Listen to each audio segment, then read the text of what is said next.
for the same reason we were talking about. Like, I don't want to have to lay down really thick lines that end up being a boundary to me getting the right values later on. And I also, a lot of people will do an initial drawing or initial guidelines with pencil or with charcoal. I'm just making a mark so I know where you can see and where you can't. Yeah.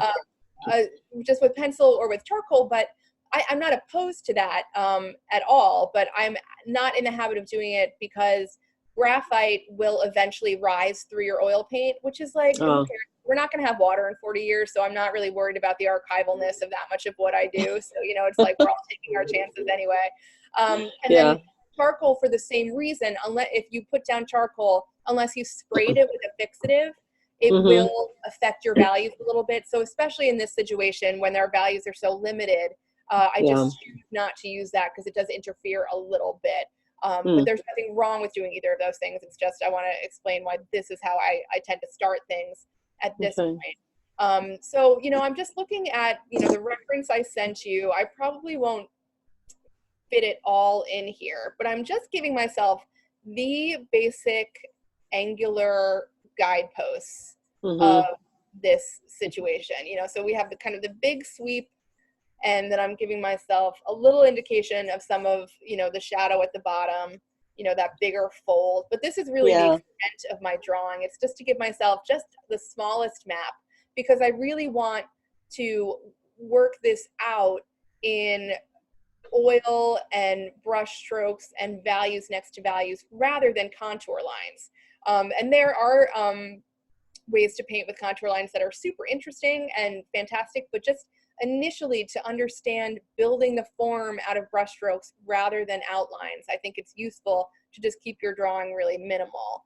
And what I will then do, now I'm just sort of thinking about, I don't want to start with anything too dark, because basically however you start, you want to be sure that you give yourself some room to either go lighter or darker, because the odds of you starting with a value that is, because every other value is going to be relative to every other value. There's not really a better way for me to say that, but your darks, I get it. Your darks are only going to look as light as your lights are. You know what I mean? So if you start everything too dark, then you have to keep your lights darker. So it's better to kind of start in the middle and then to be able to work in both directions. It's just a little bit simpler. So I'm thinking that there's sort of this big triangle of shadow on the left side of the fabric, and I'm going to start there just because it's a real sort of landmark, and it's also like it's on the darker side, but it's still like a relatively middle value. So what I did is I gave myself some of the parameters of that shape, just because in this beginning, sort of like you were saying with the sphere, part of my goal is just to get some paint down, fill in some things so I can move things around and blend things. So, you know, I'm still working with a size 4 flat brush. Just really, this is just a middle gray. It's got, it's mostly white. It's just got a little bit of black in it, because you need very little black to get a gray. If you add just a speck of black to white, you're going to get something, a value that's much different than the white itself. So there's just no reason to add that much. And now I'm looking at the bottom here, and there's sort of, I sort of left out this, there's kind of a protrusion at the bottom of this shape. But I'm going to just sort of, I'm marking that off, and I'm going to come back to it when I get into lighter values. But for now, I'm just trying to pick out some of these middle tones just to give myself, again, it's sort of similar to what I was doing with the drawing as far as giving myself guideposts. But now I'm just kind of filling them out a little more and giving myself a little more structure and trying, really, I'm trying not to be linear. I'm trying to think about the shapes of the shadows, you know, so really I'm thinking in terms, I am giving myself these little boundaries that can look like contours, but really I'm trying to just build out the shapes of these shadows, and also thinking about where am I seeing the light hitting these shapes, because that's what's inventing these shadows. So on the left side, as I'm looking at it, of the drapery, there's a shadow on the edge of that fold, and something that people tend to do a lot with drapery is to assume that your highlight is going to be on the edge of the fold, which it sometimes is, but sometimes it isn't. And the way the light is hitting the fold is the number one thing to tell us what's actually happening in that fold. So the light, the shadow being on the edge of this fold, and I maybe made it a little too severe, but I can get back into it with the light. But the shadow being on the edge of this fold tells me that it's a soft fold. You know, it's not a crease. It's not sudden right. that's like everything's dropping off the side. So that's, you know, it's an important indicator of sort of the undulation of this fabric and this sort of, you know, there are only so many ways to show that this fabric V is not only moving up and down in this direction, but it's also moving in a curve back towards this wall and forwards. So these little indicators of where the shadows are and how they connect to each other are actually, you know, they're going to end up telling a lot of the story of this fabric. So now that I have this brush as sort of my middle value color, and also if you're working in a really limited palette this way, it can be really useful, you know, going back to what you said about the white in the sphere, is to keep a brush that's designated for white. Everything by the end of the limited value painting, you'll look at the brushes that you have, and everything's going to basically have the same color on it, you know, because you just end up, you can't keep church and state separated all the time. Like this brush is going to have to do some blending. It's going to get into some other colors. But white in particular, especially at the beginning of the painting, I do like to give it its own quadrant of a fresh brush. And this brush surely will be tainted by the end, but my idea right now is that I want to lay in my lightest colors with it. So I'm just going directly into the white, and this is something as we go on, only in this kind of exercise will I use white directly in the painting. It's not a super great idea, but while we're learning to move paint around, it's actually a really useful thing, you know, to keep it, you know, to learn how to use it as your light. But now what I'm doing, so this is another flat brush. It's bigger than the one I was using because this is now my designated white brush, and it's a size 6 instead of a size 4. And the thing about using a flat brush like this, even though it's a bigger brush than I was using, so you might think you can only get like a really straight flat line with a small brush, but you can really do it with any flat brush because you know, this is another thing that I feel like is a big thing for new painters to learn. There are different ways to use the brush. A lot of people will initially just use a brush kind of as a snowplow that they're dragging around. But if you use it and just use this, like, I don't know if this is helpful. I can't really get this far enough. Yeah, no, I see. Just use it as an edge. Yeah, to use it as that sort of straight edge part of it, and I'm just dragging that down. And what I'm doing here is I'm over the border of that shadow that I left on the edge of this fabric, and I'm letting the brush do some of the blending for me. So I'm not next to that shadow, I'm actually going through it, and I'm going to do it one more time. And in this case, it's the opposite of what I was saying with the sphere, because I do want this to blend a little bit, which is why I'm going back over it again, because the values are getting a little muddier. So what I did is I dragged the brush through the shadow one time, just slightly into the shadow, and then one time slightly beyond that. And even that just gave me this transition here without me having to think about it, without me having to be like, well, let me mix the lighter value and let me try to sort this out in that way. You know, a lot of what I like people to learn is that you can let the brushes do a lot of the work for you and not have to go back and forth, you know, a million times with things. And now basically what I want to do is connect this middle shadow into this white. So I'm going to do a little bit of what I did in that sphere video, and then I'm going to sort of lay down some white to make sure that this white center that I have here doesn't get lost. But now I'm going to work back into it with my that kind of middle gray, and again sort of doing the same thing that I just did on the other side with the highlight. It's just bringing this shadow further over into the light. And here I am doing a little bit of kind of a swishing action, because again, I want it to blend in this situation. And having the white paint that I just put down, even though I knew it was going to end up being marred by the gray, having that paint down gave me something to work into. Or else I'm just spreading this gray further along the palette with nothing for it to blend into. I'm blending it, I'm spreading it further along the painting without it having something to blend into. So it won't change. There's nothing that it's gonna, the value's not gonna change at all because it's not blending into anything. But since I already had the white down, I can let the two move together in a really kind of controlled way.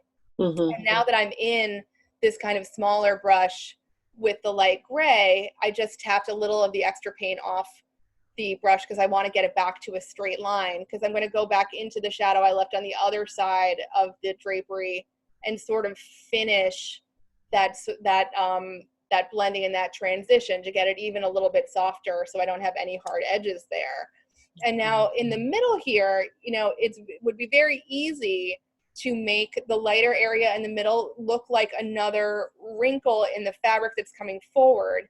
But that kind of highlight in the middle is actually reflected light that tells you that the fabric is receding a little bit. You know, that's not, this sort of lump in the middle, the lump of reflected light is not coming more forward than this fold.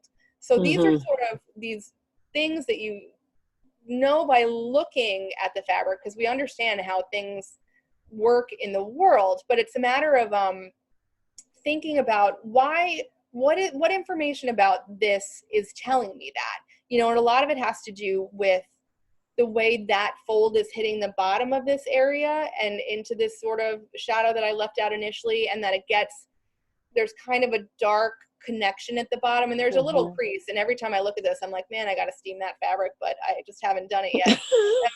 I think about that all the time, but have I done it yet? Absolutely not.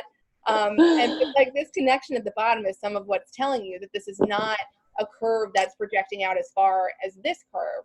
And I actually was talking to a student the other day, and we're working on a still life together, and he brought this pear that he was really psyched about putting in the still life, and it was great. And you know, when it came time to paint it, he started to paint it, and he wasn't looking at the pear, and I could tell. And I was like, and the way that the pear was, it had a very kind of soft, pregnant bulge, and he was just painting it a little bit differently than that. And so I just made him tell me, what is it about this pear that lets you know that it's projecting towards us in space? Because there actually weren't that many indicators, but he was relying on his idea of what a pear is. You know, and that's one of the things that fabric is really good about, because it just kind of really makes you figure out what it's doing without you having necessarily any hangups about what it should look like. It's a little easier without the symbology of like all the history that we have with pears or whatever. It's a little easier with fabric just to take it for what it is without bringing our own ideas onto it. And here, just in this middle area, I laid down some white again, just so I could kind of blend this middle gray into that and let this transition be soft without losing all the white. Although I don't want the white to be a very big area here. I want the transition to be bigger than the area of white itself, because that's also part of what shows the softness of the fold, is how gradual this change is from this middle gray into the lighter color. And then I'll finally bring in, and this is, I'm doing this with my designated white brush, which means it's getting a little bit dirtier and a little bit dirtier every time I do things like this, but I'm laying in the kind of extra bulge that I left out of this area. And I'm doing that with the white brush and letting it blend. And so that means I'm really going to have to recharge this brush to try to get it back to white. But the other thing I'm doing here with this brush is I'm looking at this sort of projection of this fabric. And this is a good lesson in, well, I see this thing happening, and let me see if I can make this shape in as few marks as possible using the biggest brush I can possibly use to lay that shape in. Because that's another way to keep your values separate. If you don't have, like if you have a little brush and you try to do that and you're fussing around with all of these little marks, you have a lot more opportunity for things to get muddy and misshapen. It's always a good idea to use the biggest brush you can use for any given moment. And I say that as someone who uses a million tiny brushes all the time. But those truly, for some of the marks that I want to make, are the biggest brush I can use for that mark. But if you have an area that you're trying to fill and you're like, this area is one value and I just want to lay it in, use the brush that you have that's closest to the size of that area. It's just going to end up giving you a crisper value situation. And also it encourages you to make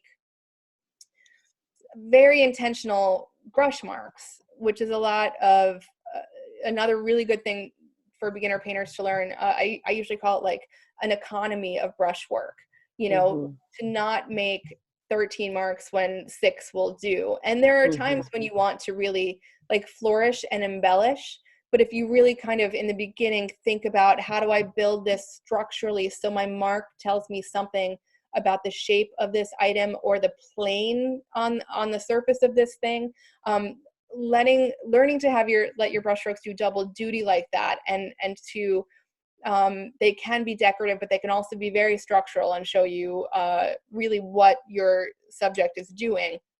That's something that is a really useful thing to start to learn, no matter what you end up painting in the end. You know, it's something that ends up being really useful for figure drawing and all figure painting and all kinds of other things.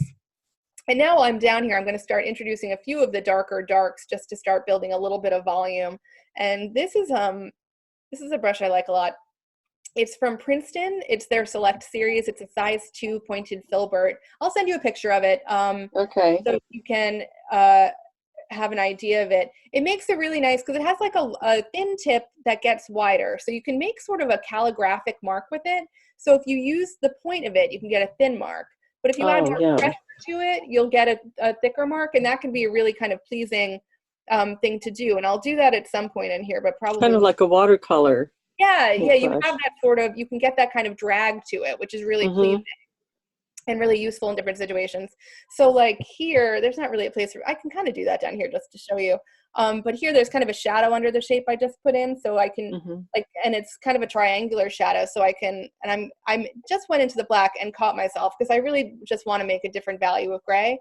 So I put black on my brush, and now I'm adding it to this middle gray pile just to, stay out of the real black for this, because I don't really need it. And it would be a really dramatic shift. But here, just using the tip of that brush to make kind of the top of a triangular shape, and then adding more pressure, and getting that kind of mark, and I'll extend that a little bit. And again, this is just a way, there's sort of a triangular shadow underneath that shape. How can I get it in, as few marks as possible? This is a good brush to do that, to use that way. And then on the other side here, there's sort of a deeper shadow because we're kind of getting down here to where the base fabric meets the folds of the top of it. So I'm just bringing a little bit of that shadow in. That's maybe a little wide. So I'm going to bring in some of my middle gray again. And then I can bring in some of the white and sort of get that nice transition that I had before. And then sort of while I'm messing around with these kind of shadowy colors, there is sort of like a strange fold that's happening here. And you can build that in or not. Like usually with the things that are actual wrinkles, I usually tell people just to ignore, because it's just, first of all, it's shameful for me that it's so wrinkled, but also they are confusing in that they're very abrupt value transitions. So you can choose to leave those alone. I usually recommend that. But here, just to show you also as another way to build a lot of volume, already we're starting to get some of the volume of this fabric, but now I'm going to take the middle gray brush, and I'm going to make it a little darker, just add a little more darkness to it, because I want to show you that when I start adding the shadows on the left side of this drapery, it's going to add a lot of, it will make the drapery look much more like it's kind of jumping out from the wall. So I'm really loading this brush up with this dark color so I can try to get it in one kind of mark.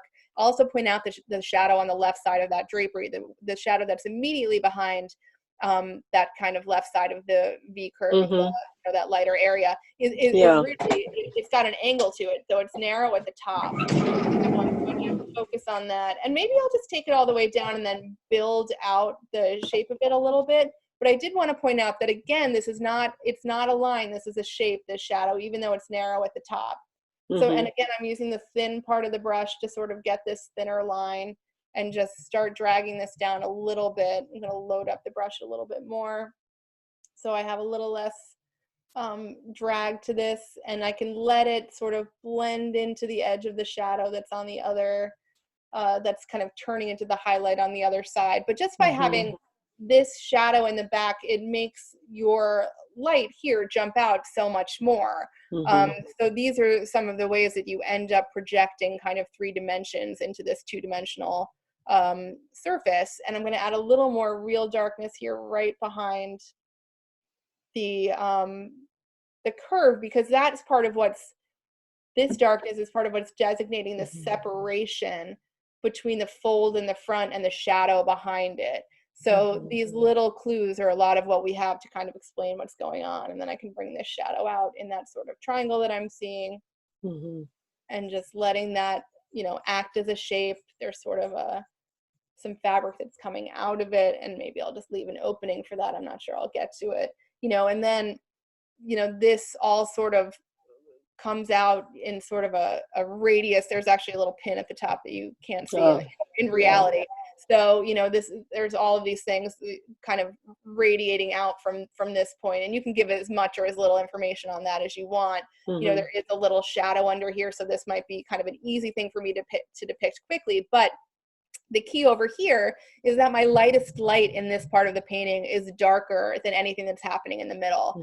And that's how I show that the front part that we painted first is closer towards us and projecting out further than these pieces back here. You know, and it's we only have so many tools in this kind of limited value exercise to express that.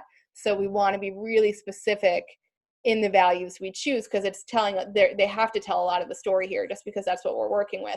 So this is the brush that I was initially using as the medium gray, and it's now been in darker colors, and it's now been in white, and really has been serving all of my purposes. But now that, so the brush has a lot of things on it, so the reason I'm using this brush is because of that, because it's not a pure brush. It's not going to give me a value that's super light in this area, which I don't want. And actually the way that I've done this is I made this bulge really look too big. It looks like the middle of this fabric is really projecting towards us because of the way I've made the gradient. When in reality, when I look at the fabric itself, this shadow here is much more pronounced and cuts into this area more. Although it does fade out at the bottom, it's more pronounced at the top that I have it. So you can always go back in and sort of retrieve your values, and that's not a hard thing to do. And it's also always easier, and I may have said this in the sphere video, it is always much easier to make something darker than to make it lighter. It's just white is weaker than these dark colors, and you really, if you need to mix a color that is going to be light, it's always better to add the color that you're mixing to white rather than adding white to the color, because just colors will just be white like it's their job. So it's just something to be aware of. And while I'm over here, I'll go back into the middle gray and just sort of create some of this transition. This fabric, actually, this V continues back into, you know, it doesn't actually stop here. So it continues into a darker shadow and then continues on from there. But I can sort of imply some of that here. And this is the middle gray again. And I'm just bringing, because again, the highlight on this piece is not on the edge. There's a shadow on the edge. So that's why I'm laying that in there. And I'm going to go actually into some black and reestablish again the shadow underneath to give it some separation. And, you know, you can almost see in some of these areas, you can almost leave the white of the canvas as your highlight. That's a little bit light. This highlight isn't quite that light. So I'm just going to knock it down a little bit, but still leave that middle area as lighter than the edges, because that's what's telling me that this fabric is folding. You know, it's folding away from us. So just that little bit of light really tells a lot of the story. And, you know, the same things are basically happening on the other side. I'm going to go back to my designated white brush as I sort of finish off this fold in the middle, because this highlight does go basically right to the edge. I've made mine a little bit wide, so I'm going to cut it off on the other side with the shadow. But here I'm just going in with the white, and I'll let that kind of sit there. And the way I'm going to approach the shadow on the other side, on this side of this, is a little bit different than what I did on the other side, because I don't really, well, I'm going to take the middle gray and sort of give myself, I'm going to change my mind about that. Because what I was going to say is I'm not going to take this brush and cut halfway into the white like I did on the other side. But I actually am, because I've made this too wide. But the thing I'm noticing in this shadow on this side is that the very edge of that shadow, which is the edge that's closest to the light part of this fold, the very edge of this shadow is darker than the middle of the shadow. And the reason that that's important, if you can call such a thing important, is that it's telling you that the fold of this fabric coming down, the edge of this is pretty flat. Because you're getting that edge, you know, the indicator is that this is not like a round rolling curve over the side here. Like, this is kind of flat. So that's why that darkness at the edge of this fold, which I'm about to put in, is it's a small detail, but it's definitely an indicator of what's going on. And these are the important things to notice. And this is what fabric teaches you, these really subtle value transitions that give you a lot of information about what is actually happening. So here I've taken the middle gray brush and now I'm just in black, but I'm mixing it with the gray, so I'm not in like a true black.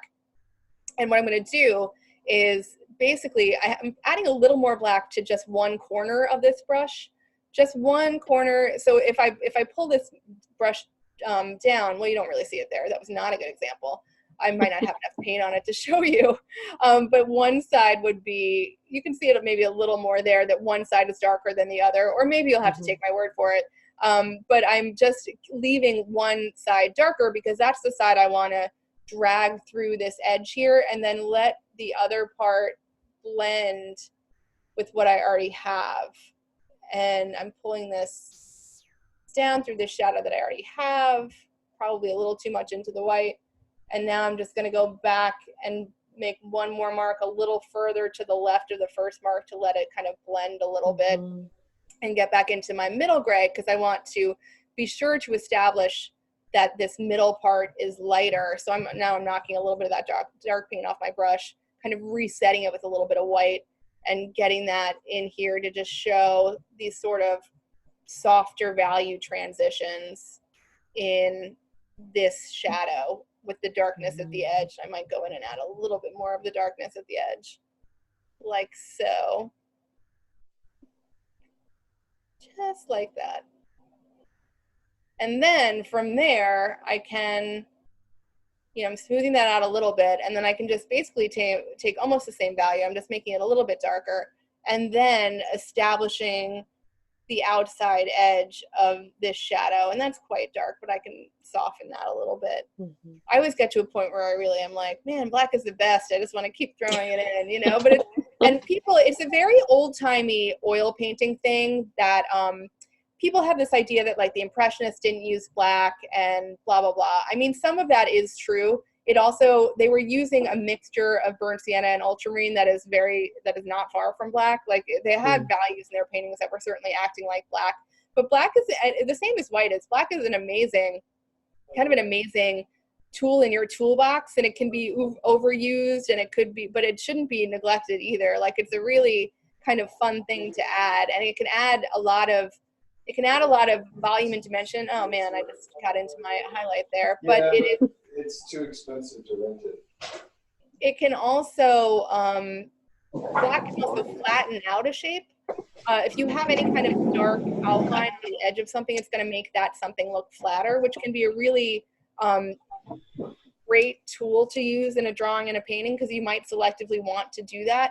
It's just something to have in the back of your mind, that all of these things that you're adding in can either support, or it can support the dimensionality that you're trying to create, or it can create something that makes your viewer question the world that you're creating, and that can be equally interesting. It's just a matter of learning how to manipulate all of these things at once to get the effect that is, that represents what's on your mind, or what picture you have in your head. It's always a lot to think about all at once.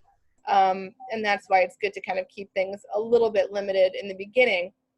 But here again, I'm just going out of my way to kind of demonstrate that the value on this right side is darker than the value in the middle, because that's part of what's going to help the middle kind of project forward.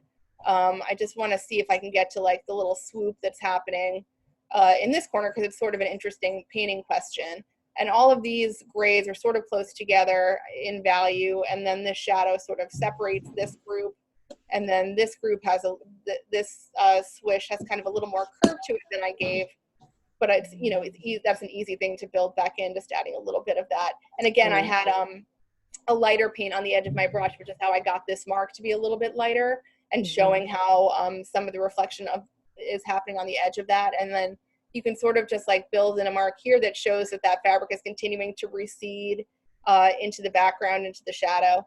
And then up here you have this funny little like wrinkle shape And here I'm just kind of building out the shadow of that. It looks like, I was trying to think of a word for what that shape is. I suppose it's fairly triangular, and that's about it. But, you know, it will help to have that shadow laid in, and then also just some of the shadow behind this shape, because that gives you just a point to work towards as far as like getting your light to transition into this shadow. This might be a little bit close to where that white needs to be, because this is kind of a long gradient to get to the dark back here, but we'll see how it goes. Sometimes you just don't know until you do it. And now I'm going to go back into my white brush to put this down as a pure white, knowing that I'm going to kind of blend it down so it's not going to be as light. But actually the light on this fabric is similar to how light the fabric is in the middle. So I don't want it to be too dark or too light. Like everything, I want it to be just right. And so here I'm just sort of, there's this kind of hammock of light in this area below that little triangle. So I'm just building that in so I'm sure it's there. And then I'm going to chip away at it and make it a little more specific, but I just want to be sure that I have it there, and then I can kind of figure it out. So here I have a lot of white paint on this brush, and here I'm just sort of really, because there's that funny edge that has, it's a little bit of a sharp edge in this spot, kind of underneath that shadow triangle, which is actually much closer to the edge. So there's sort of a pinching that's happening here, and I'm using that extra paint to sort of demonstrate the pinching and letting it sort of act as a hard edge. And the other side of that is that there is, because there's pinching, because there's a hard edge, there's a little bit of a darker shadow on that side. So I'm just laying in a little bit more darkness right under that light I just carved in, to just sort of emphasize that this is a different kind of transition that we've seen in the rest of this painting. You know, it's a sharper transition, and there's more light immediately going into more darkness. You know, it's not that gradual gradient. And here I'm going to bring over my triangle shape so it's much closer to that edge, because that is what is basically making the pinch. So it's got to be really a lot closer to the edge than I had it.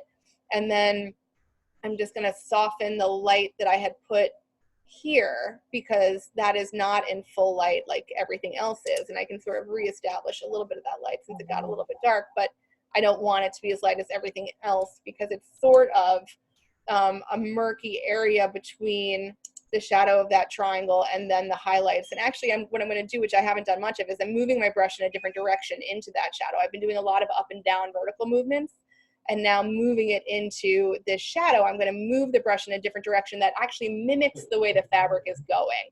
So the fabric is sort of turning from this top into this triangular shape. And so rather than just being up and down with it, I'm going to use my brush in a way that sort of indicates a little bit of that movement. And that's just another thing to start thinking about as you're painting different shapes. You know, it sometimes can be useful to think, well, if I was running my finger over this shape, what would my finger be doing? If you think about running your finger around the edge of a cereal bowl, where does it move away from you and where does it come towards you? And you can start to think about using your brush in that way. Not in every situation, you're not going to do it all the time, but there are sometimes, number one, if you find yourself making the same brush stroke over and over again, it's probably time to mix it up. And then also, if you're just having trouble depicting the dimensionality of something, I think it's really useful to think about, well, what would my actual hand be doing if I was touching this object? And that's just a different way to start thinking about, again, using your brush not just like a snowplow, not in one direction, but, you know, in a bunch of different ways. And here I'm just kind of softening the curve of this triangle into the lightness of the fabric, and then bringing some of that light into the shadow, letting this transition